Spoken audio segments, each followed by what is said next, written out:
Ya, Assalamualaikum warahmatullahi wabarakatuh. Pemirsa Dialog Khusus kembali hadir ke depan Anda bersama saya Devri Mulyadi, dan khusus hari ini kita akan mengangkat tema tentang rencana sistem transportasi darat Kabupaten Kepulauan Mentawai. Dan bicara tentang Mentawai, tentunya sejak dimekarkan pada tahun 1999, Mentawai terus berkembang dan bergerak maju dalam membangun. Dan pasca dilantik ini pada tanggal 5 Desember, pasangan Yuda Sabagalet dan Rijel Samaloisa, tentunya pasangan ini mempunyai program-program strategis terutama dalam memajukan Mentawai dengan tujuan untuk peningkatan kesejahteraan masyarakat. Dan bagaimana strategi Mentawai dalam meningkatkan pembangunan tersebut, di hadapan kita saat ini telah hadir dua orang narasumber kita perkenalkan. Di sebelah kanan saya telah hadir Bapak Bupati Kabupaten Kepulauan Mentawai, Bapak Yudas Sabagalet.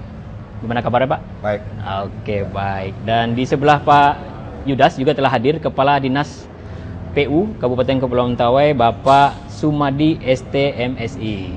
Gimana kabarnya, Pak? Sehat, Pak, ya? Baik, sehat. Oke, baik. Dan untuk mengawali jumpa kita langsung dulu ke Pak Bupati. Dan sebelum kita mulai ke Pak Bupati, kita perkenalkan kita mengambil lokasi di Hotel Grand Zuri dan untuk studio kita kali ini. Dan kita langsung ke Pak Bupati ini.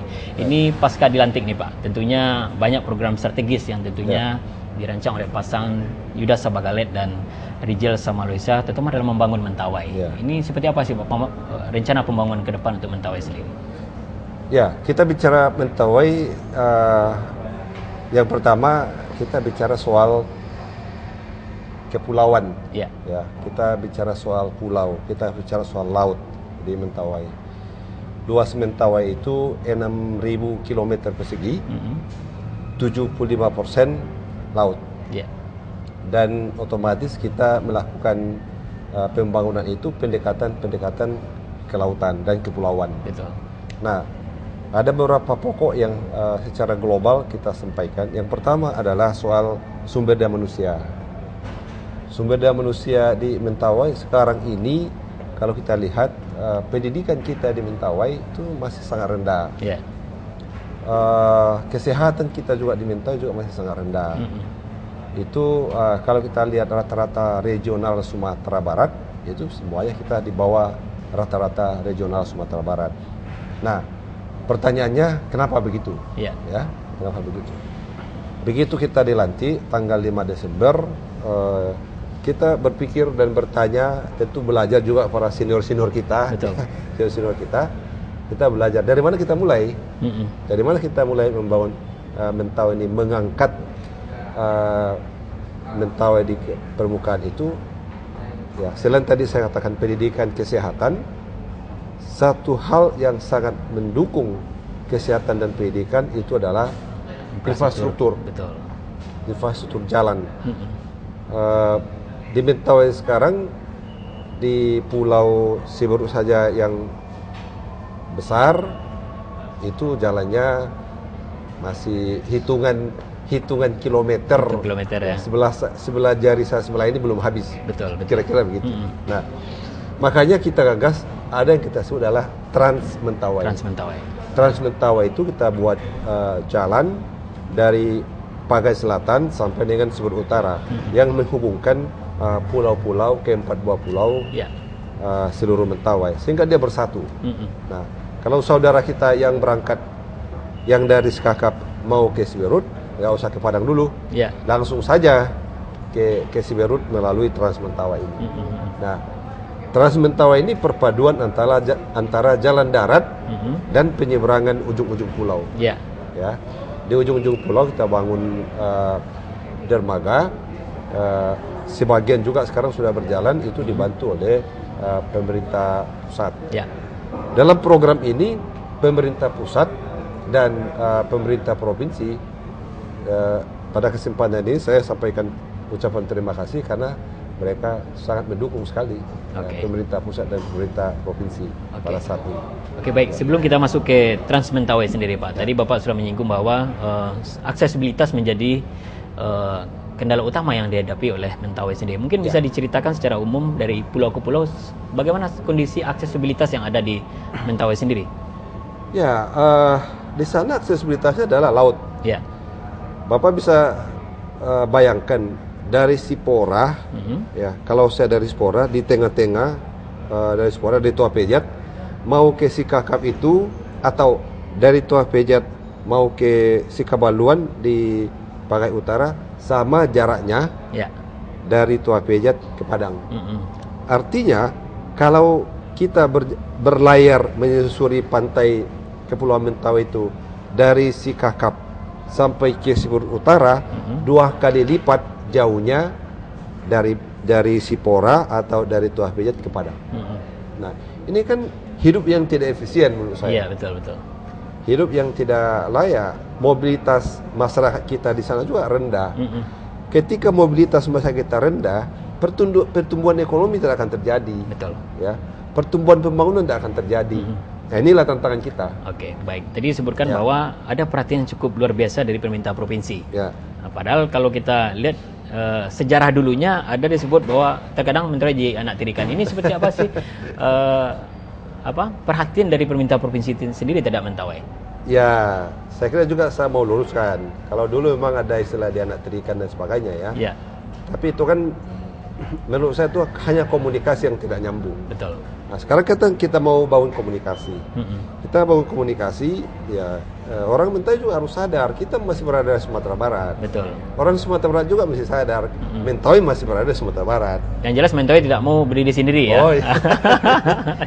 Nah, sampai ke situ lah ya. Dengan pemahaman yang sama, maka tidak ada cara lain, harus bersama-sama membangun Mentawai. Oke. Nah, itu. Jadi saya pikir akhirnya kita memberikan konsep berpikir yang sama. Provinsi misalkan seperti pembangunan RR. Pembangunan RR itu kan proses percepatan jalan juga. Betul. Ya. Dan pusat pertumbuhan baru ya. Ada barrier, ada hambatan sedikit karena izin dari Kementerian Kehutanan belum keluar, dan Pak Gubernur mengambil alih. Iya. Pak Gubernur dengan terobosan beliau sekarang mudah-mudahan tidak menjadi kendala lagi, dan itu direspon baik oleh pusat. Ya. Pemerintah pusat juga kan memberikan dana APBN untuk memproses ini, dan kita berharap bantuan itu juga tidak berhenti sampai di situ. Dapat bantuan-bantuan berikutnya masih berjalan. Oke, baik. Kita tahan dulu bersama Pak Bupati. Ini kita ke Pak Sumadi ini. Tadi disebutkan bahwa ini sebagai Kepala Dinas PU mempunyai tanggung jawab cukup besar nih Pak. Tadi disebutkan dari awal oleh Bapak Bupati bahwa untuk infrastruktur sendiri Mentawai sangat minim sekali. Ini seperti apa terobosan-terobosan maupun strategi yang dibuat oleh Dinas PU sendiri untuk pembangunan di Mentawai? Ya, terima kasih. Kita berawal dari kondisi geografis Mentawai, terdiri dari kepulauan. Dari pulau besar, Pulau Siberut, Sipora, dan Bagai Selatan. Saat ini transportasi perhubungan ini dominan, didominasi dengan perhubungan laut. Sehingga untuk menghubungkan dari suatu pulau ke pulau lain itu melalui transportasi laut. Untuk menghubungkan dari pulau ke pulau yang sama, dari kecamatan ke kecamatan di pulau yang sama, itu masih dominan juga laut.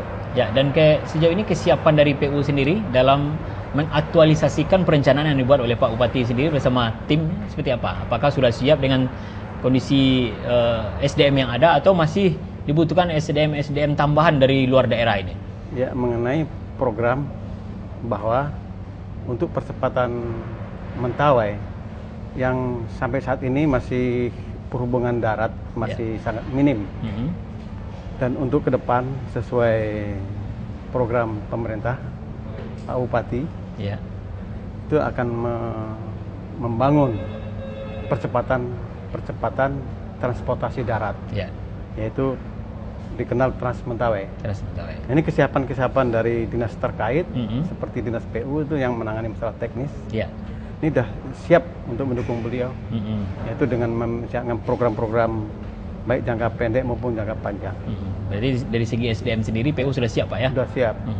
Justru sampai saat ini untuk perencanaan infrastruktur percepatan Trans Mentawai sudah dianggap selesai di 2013 ini.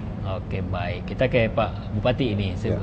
Bicara tadi kita sudah membahas tentang kondisi Mentawai secara umum ini. Tadi ada terobosan akan dibuat Trans Mentawai di mana akan terhubung ya antar pulau, tidak dulu ke Padang gitu. Seperti biasa antar pulau pun kita harus ke Padang dulu. Ini yang mendasari atau yang mengawali hingga terpikir adanya Trans Mentawai ini, apa yang mendasarinya? Ya, baik. Ini pertanyaan yang sangat menarik menurut saya dan sangat brilian saya pikir ya. Yang pertama, gempa 2010. Ketika terjadi gempa 2010 di bagian ujung Pagai Utara dan Pagai Selatan di barat, bagian barat, kita bisa bayangkan terjadi gempa pagi, baru kita tahu ada orang yang meninggal itu jam 12 malam besok paginya. Pada satu pulau. Betul. Jaraknya tidak jauh, dekat. Lalu pertanyaannya kenapa? Ya karena jalan darat transportasi tidak ada. Karena itu pantai barat. Nah, kita berharap atau kita berusaha andaikan terjadi bencana lagi, jangan terulang lagi kedua kalinya. Iya, betul. Itu yang mendasari kita yang paling pokok. Iya. Makanya tadi saya katakan Trans Mentawai ini angkat dia ke bukit, jangan di pantai. Karena jalan ini Trans Mentawai ini selain alat transportasi untuk juga mitigasi bencana. Betul. Untuk juga jalur evakuasi. Ya? Nah, kan kita mengurangi aktivitas masyarakat di laut. Dengan tadi saya gambarkan bibir pantai Mentawai itu kita telusuri sepanjang 2 kali lipat jauhnya di Padang. Kalau tidak apa-apa, jadi artinya kan kita berada di laut. Betul. Nah sekarang bagaimana cara strateginya untuk mengurangi aktivitas itu? Kita buat jalan supaya aktivitas lalu lalang masyarakat kita ada di darat. Itu pertama. Kedua. Jadi mendasarinya bencana ya? Bencana. Itu pertama ya. Yang kedua. Betul. Yang mendasari yang kedua adalah soal keterisoliran Mentawai. Betul. Ya. Tadi juga sudah disampaikan oleh Kepala Dinas, didominasi oleh transportasi selama ini laut dan sungai. Antar kecamatan saja, dari kecamatan ke kecamatan lain atau satu pulau, dari desa ke desa, itu speedboat dengan ini segala macam tidak bisa, sulit sekali. Artinya kalau tidak ada sarana transportasi darat itu, tadi saya katakan pertumbuhan ekonomi menjadi tidak tumbuh. Oke, kita tahan dulu. Di perekonomian itu kita akan lanjutkan setelah komersial break berikut ini. Dan pemirsa, kita akan melanjutkan perbincangan kita dengan Bapak Bupati dan Pak Sumadi setelah komersial break berikut ini, dan tetap bersama kami.